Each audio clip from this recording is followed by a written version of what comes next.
오늘 컨텐츠는 About 엠브로와 함께합니다.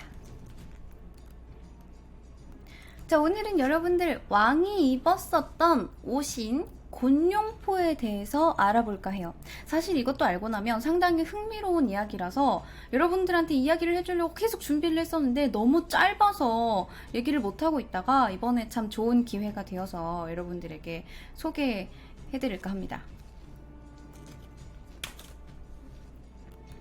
자, 일단 우리가 알고 있는 곤룡포란 보통 왕이 입는 옷입니다. 그렇죠? 보통 빨간색이고 가슴, 등, 양 어깨에 자수로 금색 용이 수놓아진 옷이죠. 그리고 머리에는 익선관을 쓰고 있습니다. 그래서 익선관복이라고 하기도 해요. 그런데 우리에게 이 익숙한 곤룡포는 사실 명나라 이후 때부터 등장합니다. 명나라에서는 황금색 곤룡포를 입고 그 밑에 제후인 왕이 붉은색 용포를 입었고 그 밑에 왕세자들 역시 똑같이 빨간색이나 파란색 용포를 입었습니다. 그래서 1897년 고종 때 대한제국의 황제가 되면서 고종이 황색인 황룡포를 입었죠. 그런데 말입니다, 여러분들. 기억을 한번 더듬어 봅시다. 여러분들 다들 태조 이성계의 어진을 보신 적이 있을 거예요. 기억나시나요? 자, 그럼 문제 나갑니다. 여러분, 태조 이성계의 곤룡포는 무슨 색깔이었을까요? 자, 여러분들, 정답은 바로 파란색입니다. 이게 바로 태조 이성계의 어진이에요. 아니, 근데 도대체 왜 파란색일까요? 아까 제후국의 왕은 붉은색을 입었다면서요. 그렇잖아요. 근데 바로 그거예요. 이유가 홍무제가 조선과의 기싸움 때문에 이성계가 고려 왕의 대신이라는 뜻으로 권리고려 국사라는 직책을 내리고 조선의 왕이라는 걸 인정하지 않았던 게 문제예요. 그래서 이성계는 붉은색 곤룡포가 아니라 파란색을 입고 있는 겁니다. 이후 조선 국왕 책봉은 1401년 건문제 때 태종 이방원을 정식으로 책봉한 이후부터였고 붉은색 홍룡포를 입기 시작한 것은 그로부터 약 40년 뒤인 1444년 세종 때부터인 것으로 추정이 됩니다. 명나라에서는 새 왕이 즉위하면 그 안에 입는 흰색 요 단삼이랑 겉에 입는 붉은색 단령을 내려줬는데 나중에 명나라가 쇠퇴하고 나서는 직접 만들어 입게 되었고 이때 세종실록을 보면 사대홍직 금곤룡포 암골 타운포 나대홍직 금곤룡포라고 되어 있는데 홍직이라는 말이 붉은색으로 직조하였다라는 이야기라서 이때부터 붉은색 곤룡포를 입게 된 것으로 추측하고 있습니다.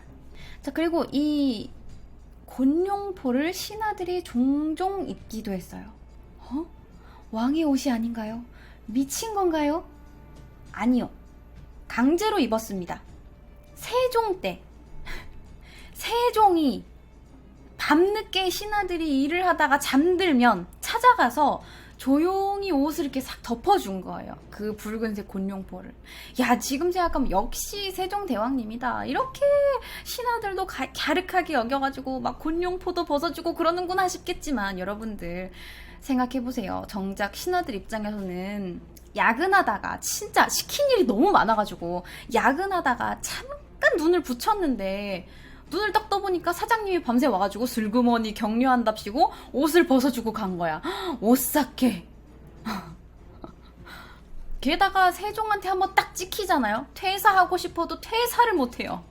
강제로 나라에다가 재능을 막 뽑히게 되니까 아마 뭔가 일어났을 때 곤룡포를 내가 입고 있다? 그럼 소름이 아마 끼쳤을 겁니다.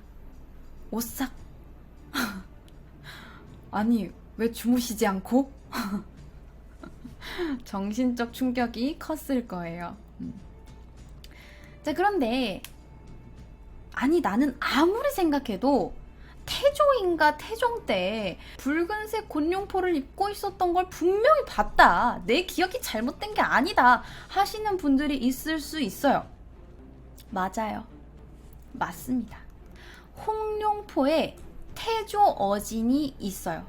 그런데 그건 나중에 1800년대 이후에 헌종 때 시대상에 맞게 다시 어진을 그리라 라고 해서 모사가 된 그림이고, 당시 태조가 입었던 곤룡포는 청색이 맞습니다. 자, 또한 그렇게 계속 선조 때까지 왕과 세자가 똑같이 붉은색 곤룡포를 입고 있다가 광해군 때에 검은색 또는 아청색이라 불리는 짙은 남색을 입게 됐는데, 여러분들이 아마 드라마에서 많이 보셨을 거예요. 분명히 나는 남색 뭔가를 입고 있는 되게 신분이 높아 보이는 왕자를 봤는데 라고 생각한 게 그거예요. 이 세자의 옷 색깔이 아청색으로 확실하게 변하게 된 것은 선조 때문입니다. 이유인즉 선조가 광해군을 싫어했고 자신과 같은 색의 옷을 입고 있는 것조차 싫어해서 왕세자의 옷 색을 바꾸라고 명령을 했던 겁니다. 뭔지 알겠죠? 검은색도 본 것 같은데, 맞아요. 그 화정 때인가? 광해, 화정 때 차승원 씨가 검은색 옷을 입고 있어요. 그게 그래서 그래요. 그래서 선조가 광해군을 싫어했고 자신과 같은 색의 옷을 입는 것조차 싫어해서 왕세자의 옷 색을 바꾸라고 명령했다는 겁니다. 자, 그런데 대신들이 맘대로 막 왕이 야, 너 저거 아청색으로 바꾸고 너 저거 빨간색으로 바꾸고 야, 나는 이거 오늘부터 봉황을 새겨 넣어, 이렇게 하면은 아이고 알겠습니다 하는 게 아니잖아요. 전하 통촉하여 주시옵소서, 그것은 아니 될 말이시옵니다, 차라리 저를 죽여주시옵소서, 이거 하는 분들이시잖아요. 그러니까 마음대로 왕세자의 용포 색깔을 바꿀 수가 없었던 거야. 그래서 막 대신들이 막 반대를 하고 막 일어나니까 선조가 명분을 찾은 겁니다. 명종 때 순회세자가 검은색 옷을 입었던 기록이 있다!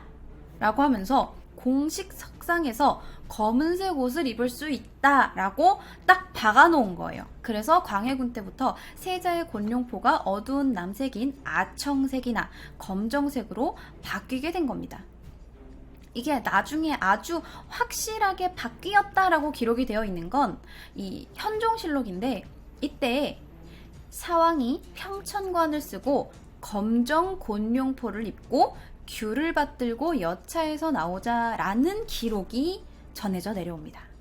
자, 그런데 이 태조가 입었던 곤룡포가 우리가 알고 있는 그 빨간색 곤룡포랑 좀 다른 게 색깔 말고 또 있어요. 혹시 찾으셨나요? 바로 보의 크기와 무늬입니다. 보라 하는 것은 이 가운데에 있는 요 동그란 거 있죠.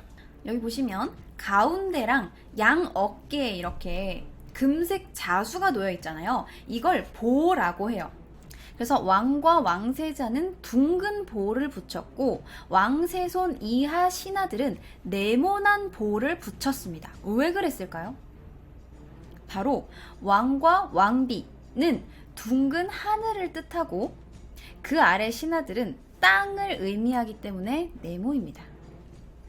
그래서 태조의 곤룡포와 우리가 아는 일반적인 곤룡포의 차이는 일단 저 가슴과 등 쪽에 있는 보의 크기가 다른 왕들에 비해서 또 크고, 가장 중요한 부분인 용의 모양이 다르다는 겁니다.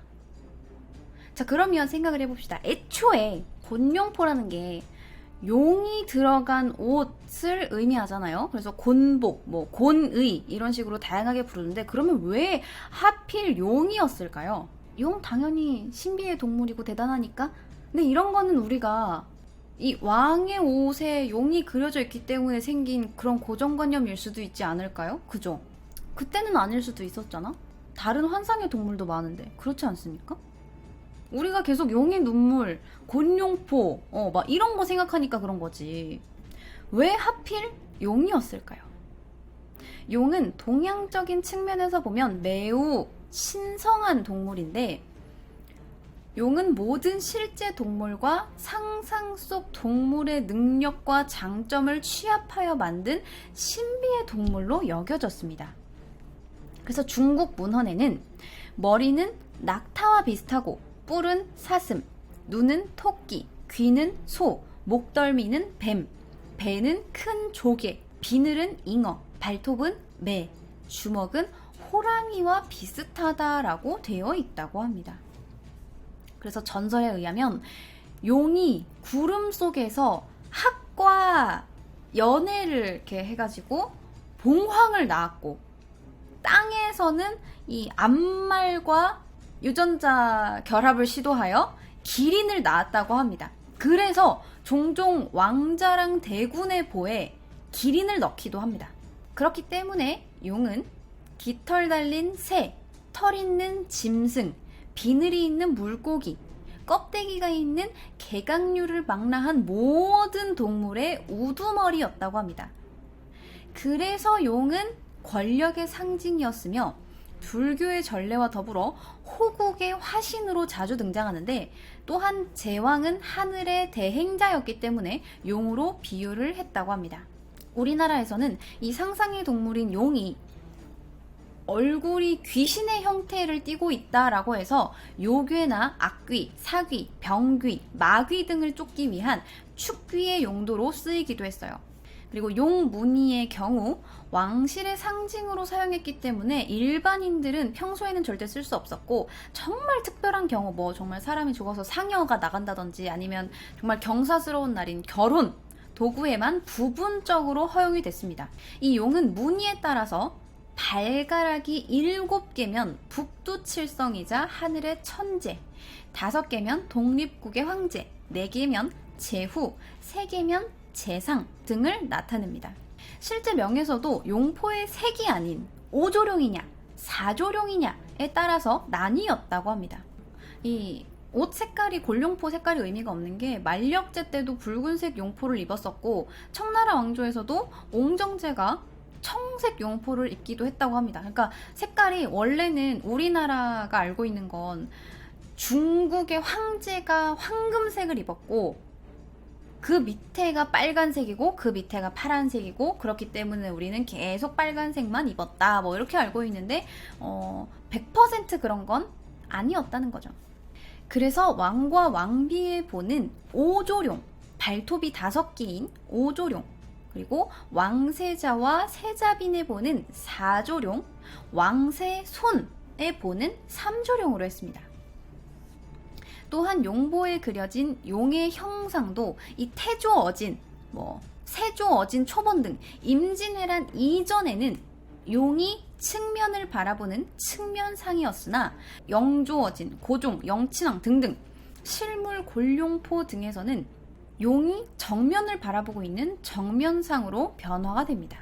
아마 처음에는 중국의 양식을 그대로 답습했지만 후기에 오면서 점점 한국적인 양식으로 바뀌어 정착이 된 게 아닐까 합니다.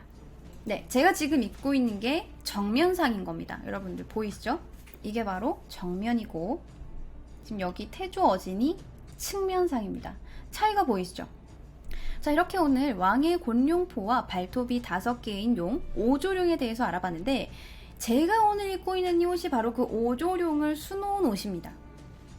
About 엠브로라는 곳에서 제작한 옷인데, 아까 제가 말하지 않았습니까? 조선 전기는 용이 몸을 틀고 승천하는 측면인데, 후기에 들어서는 정면을 바라보고 있는 정면상이라고. 놀랍게도 이 티셔츠는 조선 후기의 정면상이 놓여있고, 항공점퍼는 조선 전기의 측면상으로 표현이 되어 있습니다. 측면상을 안 가져왔냐고요? 그럴 리가 없죠. 자, 여기 보시면 자, 보시면, 나는 못 보지만 여러분 보시면 짠, 짠, 여기는 측면입니다. 나 깜짝 놀랐어, 자수 보고. 발가락 5조룡입니다. 5조룡. 지금 보시면 여기 있는 부분이랑 똑같죠? 똑같지. 똑같지.